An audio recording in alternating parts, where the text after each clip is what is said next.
Episode 199 of the Read to Lead podcast is brought to you in part by cloud accounting software FreshBooks and by Gusto. FreshBooks offering a free 30-day trial with access to all their features. To find out more, visit freshbooks.com/read-to-lead. Gusto is refreshingly easy payroll, benefits, and HR for the modern small business. Currently offering an exclusive limited time deal. Sign up today and get 3 months free once you run your first payroll. Just go to gusto.com/read-to-lead.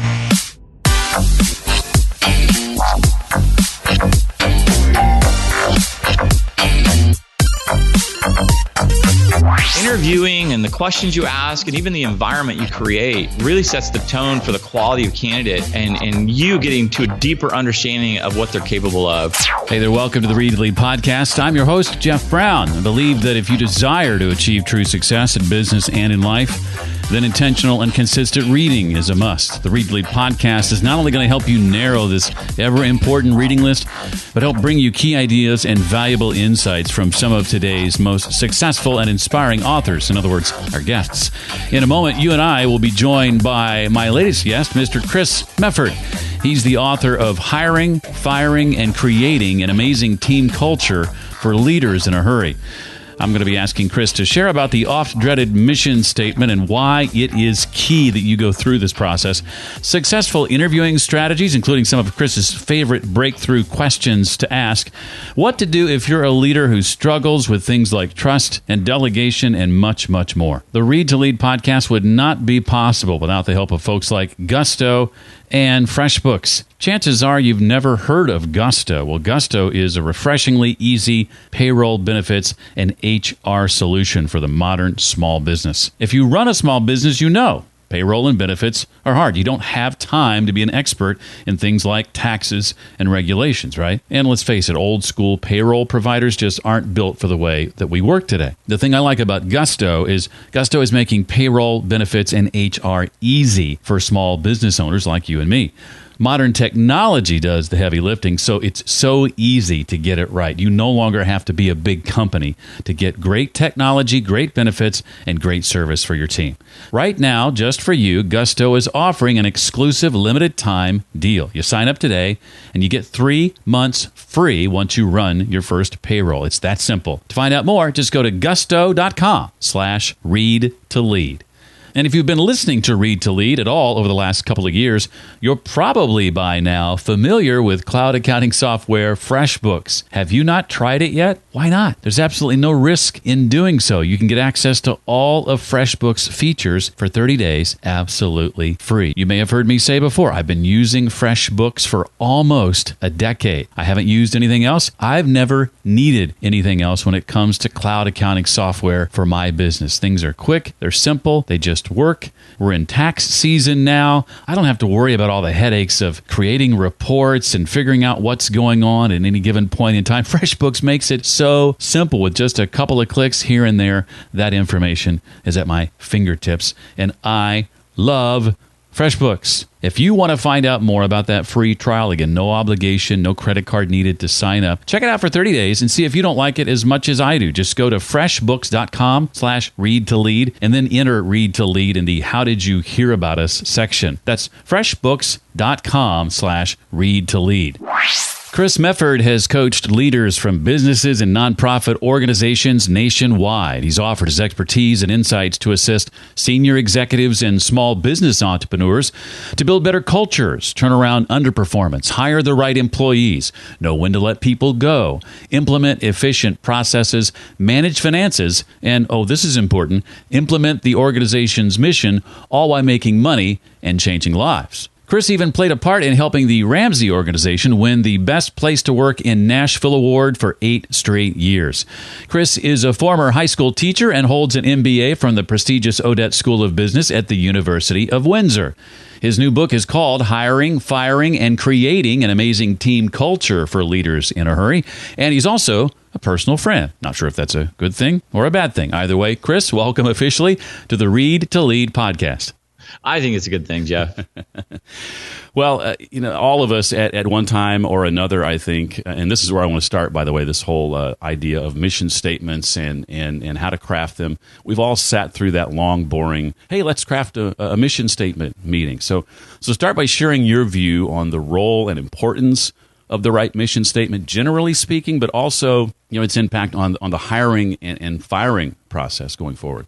Oh, absolutely. It's funny. I hate that we have to start with mission statements. They're so boring. I mean, nobody loves them. They're so silly. Most of the time, they're just printed on the wall or they're put in the employee manual and they're never spoke of again. As I wrote the book, I thought that really the best place to start is the mission statement. And so obviously the best place to start this podcast is the mission statement. But I want to recognize this is not the most exciting. It's not the Indiana Jones we're running through, the jungles that start to the movie. But mission statements really are the guiding principle. And if they're done correctly, they can help transform an organization in ways that most people just aren't even aware of.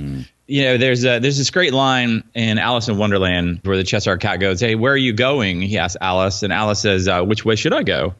And the cat says, "Well, that depends on where you're going." And Alice says, "Well, I don't know." And the cat says, "Then it doesn't really matter which way you go." and that's kind of the essence of the mission statement. I think they're written, and oftentimes they're written in ways that aren't useful. I even think there's a mission statement generator online that comes up with words like paradigm and things like that to throw in for fun. But if you really keep them simple and short and to the point and focused, I think they really can help guide your organization to where you want to go. And then from there, you start to build the foundation of what it is you're trying to achieve.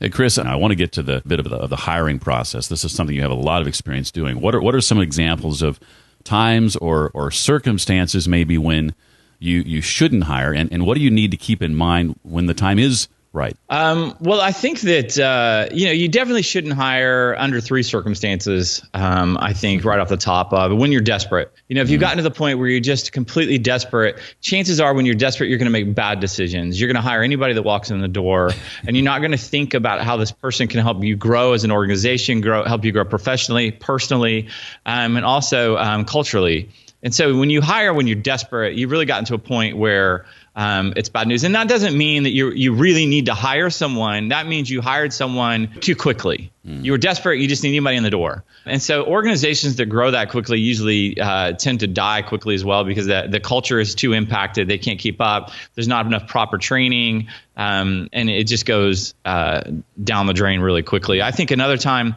when you shouldn't hire is when the candidate is the only candidate, meaning that you sort of fell in love with the first candidate that you came across, and you're like, "Oh, this person's great. They want to work here. They applied. They're happy to join the team. Let's hire them."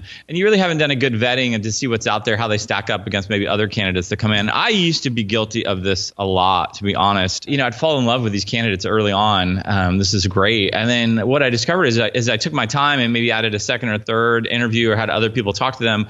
My excitement waned. They didn't seem to get more excited about the job as I got more excited about hiring them, and it just kind of it tailed off. And so, hiring the first candidate that walks in the door, sometimes that works out. There have been an occasion where I went back and ended up hiring that first person, but not until I had a good number of quality candidates come through that I was able to sort of gauge and judge how they stacked up against the rest of the competition, if you will.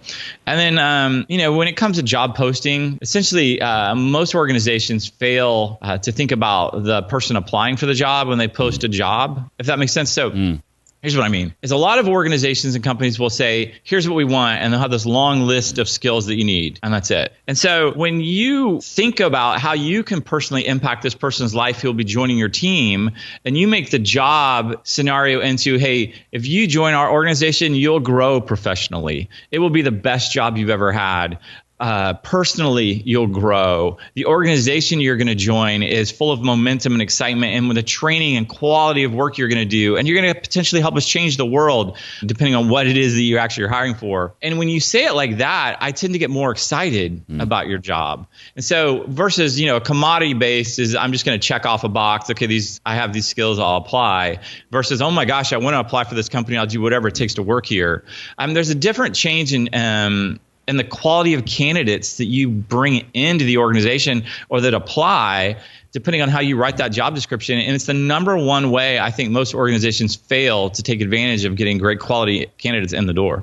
As I read that part of the book, I was reminded, and I had completely forgotten about this, I was reminded of hiring experiences I had along the way. And there were some times where I decided to break away from the norm and get a little creative with writing the job description. I didn't seek HR's permission first. It had to go through them, but I thought I'm just going to do this and see what happens. And I tried to inject not just my sort of leadership personality into the job description, but also make it fun and kind of reflect the culture of the company in the job description. And what I found is exactly what you said. The quality of people who came through were better, and the response to the job posting was much stronger as well. A lot of companies or leaders or people will leave the hiring up to the HR team or to an outside agency, and I will allow them sort of 50% of that quality control. But I want to act as sort of the general manager of the team. In this, one of my favorite movies, Miracle, about the 1980 U.S. hockey teams, when there's this great line in there by Herb Brooks, Kurt Russell, who plays Herb Brooks, and he says, "I'm not looking for the best players, I'm looking for the right players." And so many times people say that, but that's not true. They're checking boxes. This person has an MBA. This person has 10 years experience. Let's get them in. And then the HR team says, we feel like we gave you a great candidate. Or you say on paper that you look great and you put them in a chair and they're miserable and they don't fit with the team. A great example is I was hiring this event producer one time, and they were going to help us travel all over the country and put events on. And this person had actually hosted one of the presidential debates at his organization at the event center he worked at. He had an MBA. He had years of experience, run this thing for 10 years, clearly qualified. And so I got him on the phone, which I like to do at first. I don't like to bring him in or anything. I just like to get him on the phone and see if they can complete sentences, if there's sort of an energy or chemistry, if you will, between what we're doing. And you would I weeded out probably 70% of the candidates just with a 10-minute phone call. And I said, so tell me exactly why you want to work here. And he says to me, didn't you read my cover letter? And I remember being blown away, because it was sort of a T-ball question. Here's a chance for you to tell me about why you're energetic and enthusiastic. And instead, he kind of showed his personality, which was, I put it all in the cover letter. You should read that and then get back to me. It was like, clearly we weren't going to jive. He may have the greatest quality of and experience, but we weren't going to jive personality-wise from the start. And so there was no reason to pursue it anymore. And so just saying, taking that sense of, do they fit? Is it the right person for the team? It's easier said than done. So many times things are easier said than done. Where I used to work at the Ramsey organization, we made, $1 million of business out of teaching people to live on less money than they make. Don't spend more than you make. Jenny Craig, she's made a $100 million corporation out of consume less calories than you burn. It's just common sense, but it's so difficult sometimes for us to adhere to that common sense. And so, of course, we want the best players, but that's not always who we end up allowing ourselves. We settle in the process.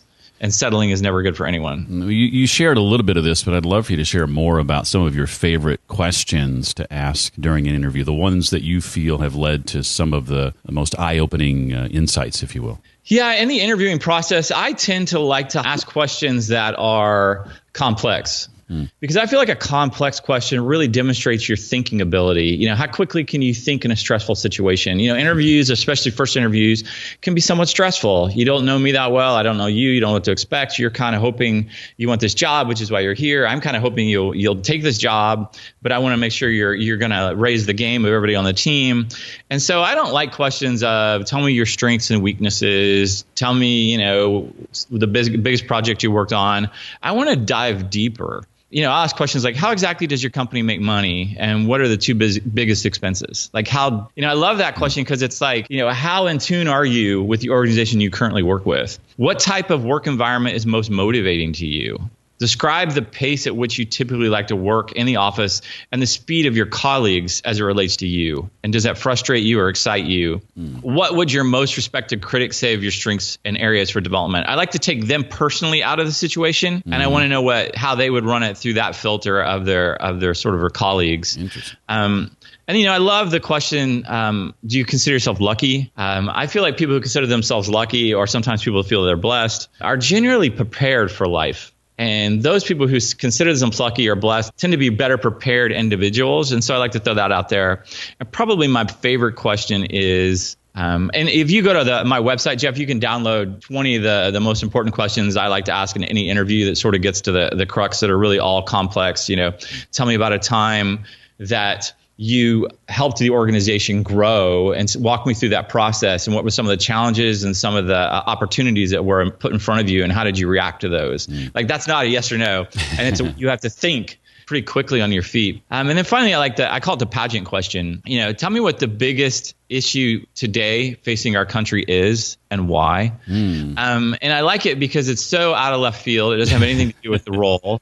It kind of throws them off a little bit, but I can start to see how they process things quickly. And in that situation, I want to know, I'm not really looking for a right or wrong answer. I just want to know how you answer it, how quickly you can construct sort of a complex answer and sort of convince me that is the issue that's facing it. And did you just give me a one? Like, usually if they'll come in and say, well, I think it's debt, or I think it's, that's not really well thought out and comprehensive. And so I like that question.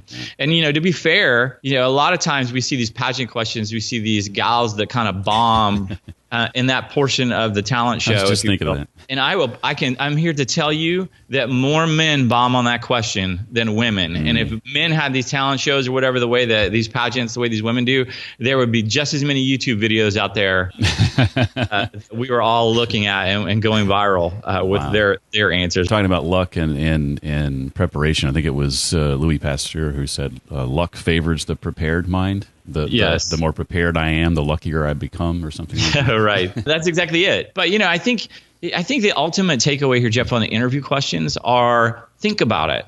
Like, what are you trying to achieve? Like, think about the goal that you want out of this role. And then how can you go and get to the heart of who this person is and if they can handle it? For instance, I used to have these couple of positions that were very stressful positions.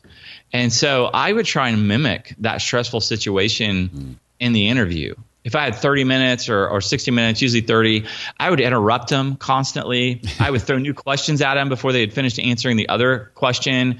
I had a colleague of mine said they got an email back from someone I interviewed that they knew, and they said that was literally the craziest interview I'd ever been in. And I wasn't really looking again for answers. I wanted to know how they handled the situation. Did they start to sweat? Did they break out? Did they start to stammer? Could they hang in there with me? Could they banter? And I wasn't doing it sort of to make them feel uncomfortable. I was doing it to protect them. Like, if they could handle that stressful situation and organize answers and completely kind of flow with it, then the chances are they were going to do really well in this job. But had they not been able to, and we didn't go through that experience, they would just get eaten up by this job. And so there's a level of, hey, I've got to protect them. I don't want to put people in that role that I'm going to set up to fail. Interviewing and the questions you ask and even the environment you create really sets the tone for the quality of candidate and you getting to a deeper understanding of what they're capable of. I would do interviews in a conference room. I might do them in my office. I might do them at a coffee shop. It depended on what kind of attitude or atmosphere I wanted to create to get a sense of who they were. And I like the coffee shop or lunch because I feel like people begin to sort of let their guard down and you start to really see who they are as a person.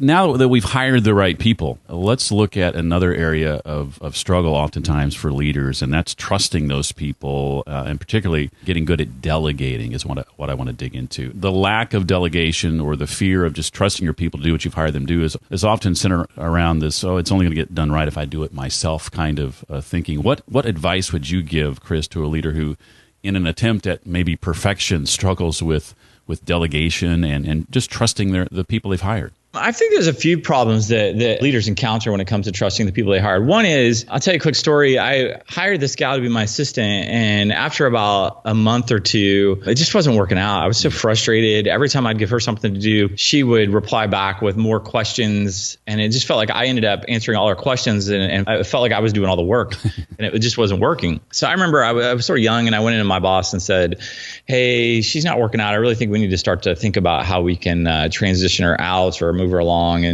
And so he said, tell me what's going on. And he looked at me, and I'll never forget what he said to me. He said, you know what? She's not the problem. You are. You're not talking to her in a way she understands. You hired her because she was really good at details and managing things, and you're really good at vision, and you don't like the details.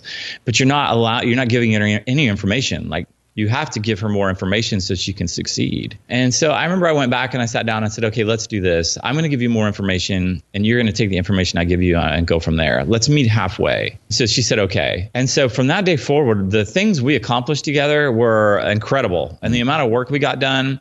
And so in a sense, I wasn't trusting her and that, that she knew the best way to operate and we weren't communicating. And so there's a sense of trust in that you're the problem sometimes. And so when you fail to trust as a leader, you sort of set your team up for failure.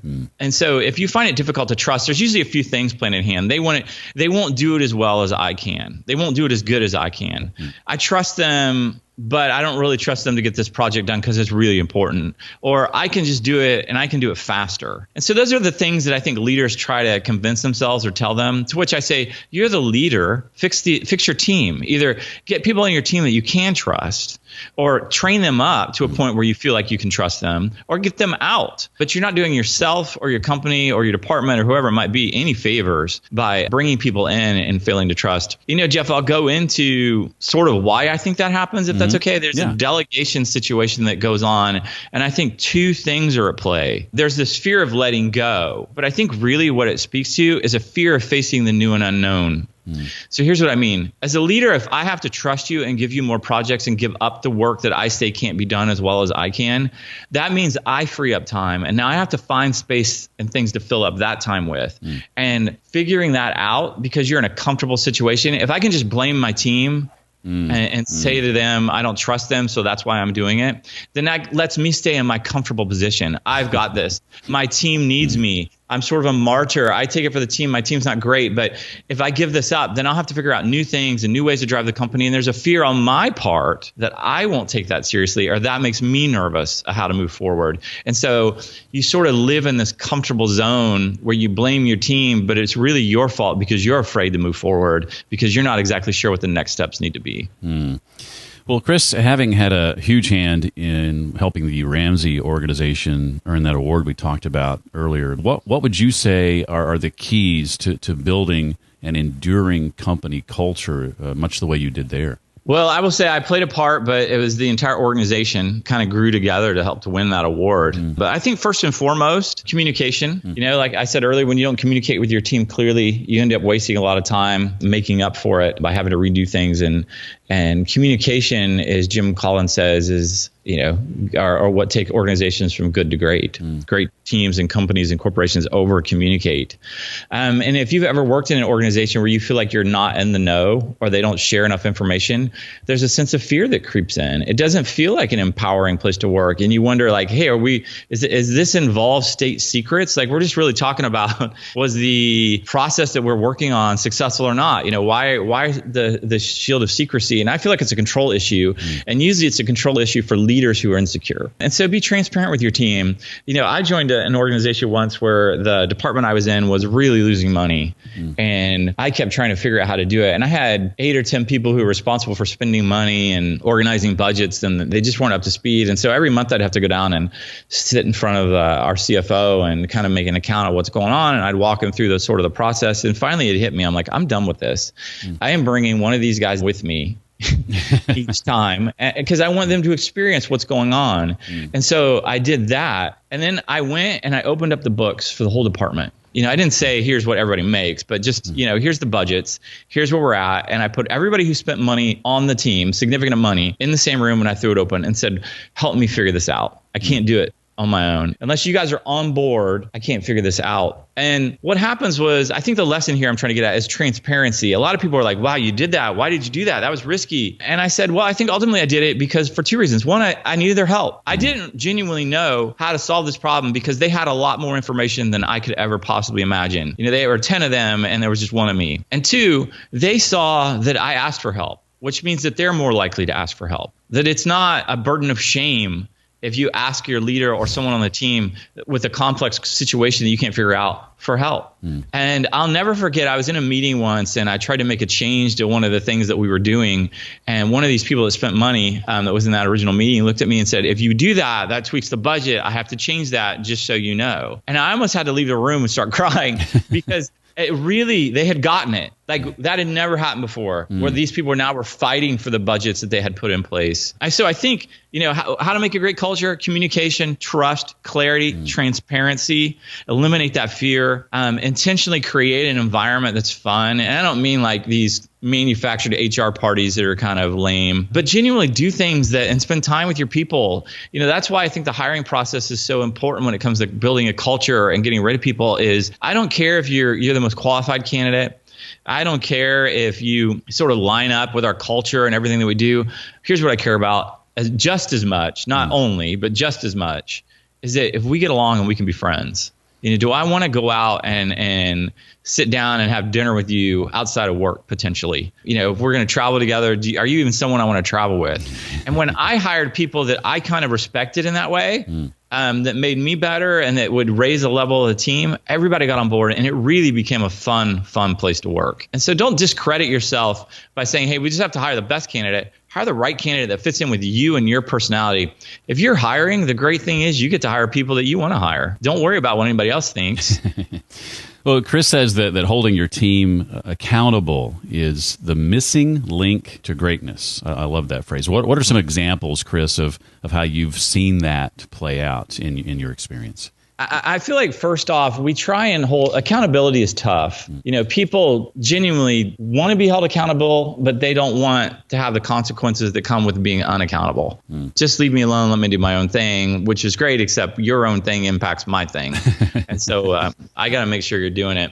And I feel like there's a lot of complexity and all these metrics that we try and put in place. And Jeff, I really just use 4 metrics on my team. Are you performing poorly? Are you performing? Are you progressing? Are you prospering? Simple as that. Like, we don't need to get overly dramatic about all these things that, how many meetings did you have? How many calls did you make? Like, genuinely, if you're out in the trenches with your team, and which you should be, and you're not just hiding in your office every day because you've got so much work to do, then you'll know where people are at. And so I just said, I want everybody to be performing. Are you showing up? Are you doing your work? Are you doing the bare minimum? If that's the case, then I need to move you into the progressing stage and then finally the prospering stage, where prospering stage is sort of these A players that you never want to get rid of, your best players. But you always want to be progressing. And so the people who are just sort of performing and doing poor, you want to sort of say, hey, if we meet again, like in 90 days or 60 days or whatever the timeline may be for growth, if you're still here, we're going to need to talk about, maybe transitioning you and moving you someplace else or moving you out altogether. But here's another classic example, holding somebody accountable. I used to have these 2 team members that would come in and they would complain incessantly to me in my office privately about each other. And I finally said, I just said, you know what? I feel like we're in the 7th grade. I'm not in the 7th grade. I'm trying to run an organization. So I said to my team, if you come to me and you tell me something, I'm going to deal with it. I'm not going to let it fester. I'm not going to let you come in here and tell me things about this person, that person, and not expect me to fix it and say, don't do anything about it. Like, that's silly. So I would literally call them into my office and I would say, hey, Jeff, Lisa says this. Lisa, Jeff says this. Which is it? And it was the most uncomfortable experience for the 2 of them because they really just called on the carpet, sort of held accountable for what they were saying. And I would literally sit on my phone there and just kind of answer email as I sat on my desk there and kind of stared. And they would work it out. And almost 100% of the time, it was they just weren't talking to each other. They just weren't talking to each other. Oh, I didn't understand that you were doing that. Oh, I didn't understand you had a deadline for this. But the other thing that happened was they knew if they started complaining like that, I was going to call them in my office. And it's really sort of an embarrassing situation. So they started handling things on their own and managing themselves in that regard, which is what you ultimately want. And so when you hold your team accountable and you deal with things immediately, hey, I noticed you just did this. Hey, you said that we couldn't possibly do this or this couldn't be done.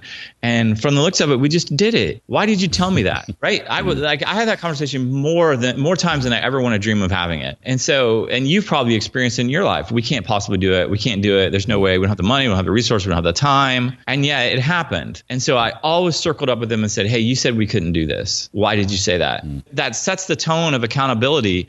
They're going to think harder next time when they say something can't be done. And so accountability really helps you achieve your goals. Accountability is there for you to sort of be constructive because we all want to improve, but we often won't go there on our own. Our minds are drawn to clarity, but our minds are also drawn to the easiest route. And sometimes and often at work and what we're trying to do, things aren't easy. We're trying to change the world. That's not an easy task.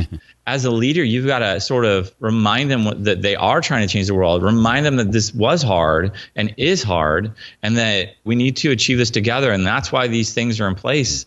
And that's why I'm going to hold you accountable, is because I can't do it on my own. I need your help. And it's amazing when you can get a couple of people to start communicating like that, and they realize just how many assumptions they've been making about actions the other person are doing. Just like in marriage, if you're not effectively communicating with your spouse, you can just make assumptions that just on the surface look like you got it pegged or whatever, but you're completely wrong. Yeah, absolutely. The other thing I think, Jeff, this kind of goes in with these last 2 or 3 questions you've asked, but I think great companies, leaders, and organizations kind of share the good news and the bad news.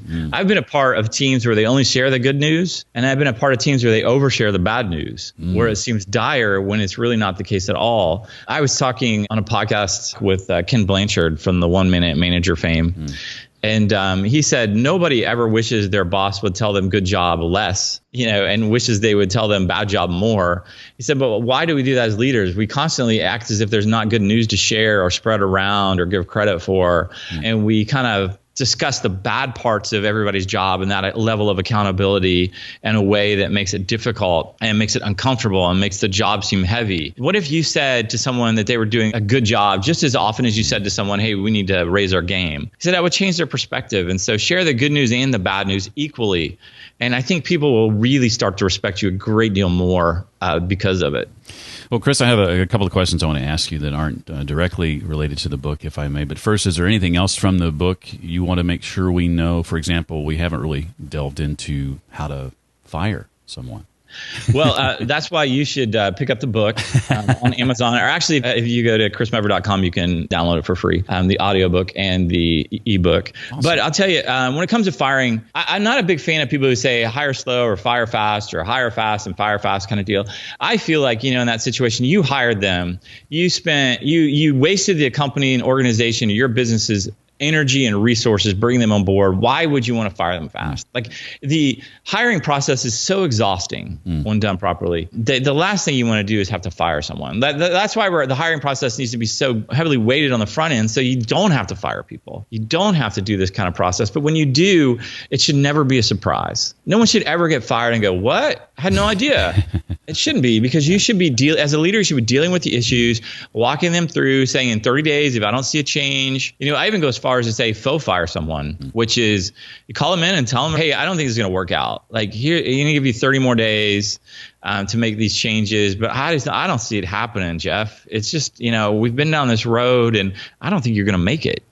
And that's worked for me on a couple of occasions where two people, it was like basically it crystallized in front of their eyes that everything was coming to a head, and they changed everything drastically, and they ended up being 2 of the best players I've ever had. I find that works really well with difficult team players who are really hard driving thoroughbreds, if you will, that have always been sort of hard to kind of break and sort of fit into this mold you need for the cohesiveness for the team to thrive. But firing should really be done in a very honoring sense, and a sense that it shouldn't be a surprise, because if you fire emotionally, you really just put your whole company, organization, department in a poor position. What happens is when you fire, the people that are there on the team, they see how that happened, and you create a sense of fear now in them, because if you can just fire someone willy-nilly because of this or that without much warning, that can happen to them. And so they're nervous. And so when you fire someone, you need to think just as much about the team that is going to stay. And so they're watching. And if you don't want to kind of create this sense of fear or uncertainty, then you need to walk them through and show, hey, when you get asked to leave the organization, we're going to do it in a very honoring and very kind sense, not a very harsh and embarrassing way. Think about the books you've read over the years, Chris. What would you say are the 2 or 3 titles that immediately come to mind as having had the biggest impact on you, and why? A couple of books. Linchpin, I loved, by Seth Godin. I didn't even actually read the whole thing. I got to this section, I think it was about a third of the way through, and he was talking about the kind of people that most leaders or organizations want when asked. And they said, I just want someone who shows up on time, doesn't create drama, and does what they're supposed to do. And I remember reading that, and then Seth Godin in the very next sentence says, ironically, those people never get promoted. And I don't think it's the people that don't show up on time that'll get promoted. I think it's the people that just kind of find a flow and don't ever sort of challenge the status quo, aren't trying to drive the organization to be better. And I was at a situation in my life where that was the case. I literally said, look, I'm so frustrated. I'm just going to come in and sit here and just do my job, and I'm not going to do anything. And I remember reading that and thinking, wow, that's me. That's me. I'm frustrated because I want to be honest and I want the company to be better, and I can't get them to notice. And so I crafted an email and sent it to leadership. I copied my boss, I didn't want to keep him out of the loop, but just said, hey, I'm frustrated. Here's why I'm frustrated. And my boss came to me and said, hey, I wish you wouldn't have done that. That was frustrating to me and also embarrassing. But you know what else happened? His boss came down and said, let's talk. This is incredible. I didn't know these frustrations. And so it was really starting my trajectory. I ended up getting promoted out of that. And so linchpin for me was that. Then another book I really love, Jeff, is called Insanely Simple: The Obsession That Drives Apple's Success. And it was written by Ken Segall. He worked for Chiat Day, the ad agency that Apple used to use. I don't know if they still do, exclusively for all their ads and all their cool, trendy, kind of iconic stuff that they did. And he writes about being involved in these meetings with Steve Jobs, looking at it from the outside. He wasn't in the organization. And I think sometimes as leaders, we can look at these large companies like Apple and say, we can never recreate that. We couldn't do things like that. And, these big guys have all this money. And he sort of starts at the ground and he talks just simple things that Steve Jobs does and how he ran a meeting. And I just love it because it was just really good, practical stuff for anybody to use. And just how he was passionate about staying on task. And he was passionate about not letting sort of mission creep flow in on these projects. And he was passionate about keeping the meetings just to the principals who needed to be there. And you weren't allowed as a principal to bring in someone who could speak on an issue on your behalf because they'd been working on it. It was your job to learn from them and come in and present. Like, this is how we're going to get things done. And so I really loved that book, those two books, for that reason, mostly because I'm pretty sure you hadn't read Insanely Simple. And I know you read a million books, and I was trying to throw one out there that you might not have gotten your hands on. Well, it's funny you should say that because I've not only read it, but if you go back 190 episodes to episode 9 of Read to Lead, we've actually had Ken on the show. Oh, I love it. Look, you just said scoreboard on me. I love it. Chris, I know you not only do your own fair amount of public speaking, but you have certainly witnessed some of the best at this craft many, many times. And I'd love to know what some of your tips are for delivering an impactful and memorable public talk. What advice would you give to someone wanting to get really good at that?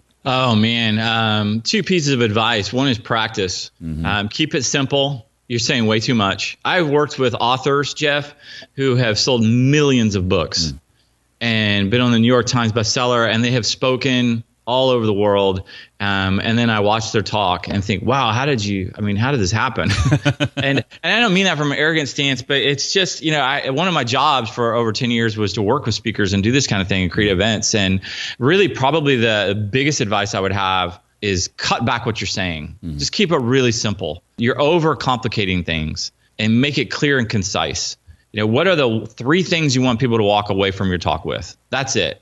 And then tell 3 stories that back that up, and then move on. I think that is probably the best advice I can give you is sort of start with a story, end with a story, and in the middle, drop some of your nuggets that you've got. And, stop dropping all this data and information and share stories that are really relevant. I heard a guy just this past weekend at a digital marketing conference, and he was just quoting things from books, but there was no practical application. No, I was working with this company and this is what happened, and here's the result. And I think ultimately that's what people are looking for is how do I apply this to me, and how do I apply it to my life?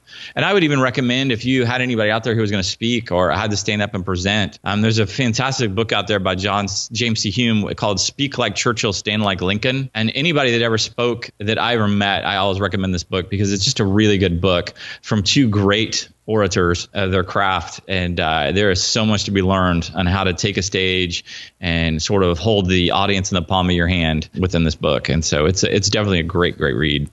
Well, Chris, let me finish by asking, what are you working on now? What's on the horizon for you and your team that you're excited about or able to talk about? Well, I got a couple of things. I'm doing a lot of coaching right now, and I'm actually helping another organization sort of with their culture and helping improve it, and going in and just working through simple things like, hey, as the leader, you need to, there's 200 people in this organization, and you need to talk to them more than once a month. And it's little simple things like that. I think so many companies out there could go from good to great, if I can steal that line, by just tweaking 2 or 3 things, and they would just be blown away by the amount of appreciation that their teams would show them.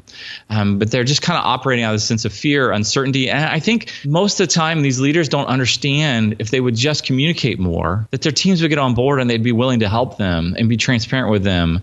And in a sense, they don't do it intentionally. I think that as a leader, sometimes we get so busy we forget. And if you would just stop and spend some of that precious time you're using on your stuff and put it into your team and pour into your team will do the rest. Just get out of their way. Well, the name of the book, again, is Hiring, Firing, and Creating an Amazing Team Culture for Leaders in a Hurry. His name is Chris Mefford. Chris, it was a pleasure having you on. Thanks for your time and for sharing of your years and years of wisdom in this area. I appreciate it, Jeff. And if you go to chrismefford.com, you can download the book, the ebook, and the audio version, or you can go to Audible or Amazon and pay for it. Either one works for me.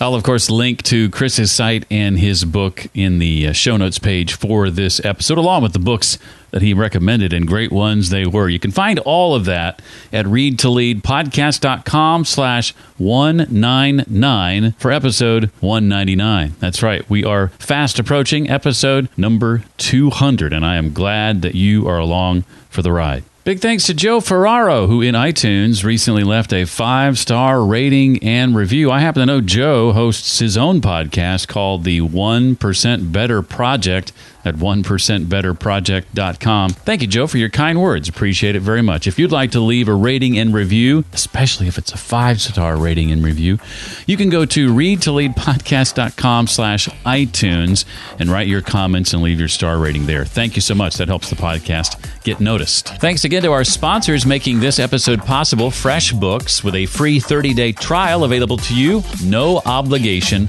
and access to 100% of FreshBooks features free for 30 days. Go to freshbooks.com/read-to-lead and enter Read to Lead in the How Did You Hear About Us section. Thanks also to Gusto, a refreshingly easy payroll, benefits, and HR solution for the modern small business, where you no longer have to be a big company to get great technology, great benefits, and great service to take care of your team. Sign up today and you get 3 months free once you run your first payroll. Just go to gusto.com/read-to-lead. Well, that does it for this week. I look forward to seeing you next time. Until then, remember, leaders read and readers lead.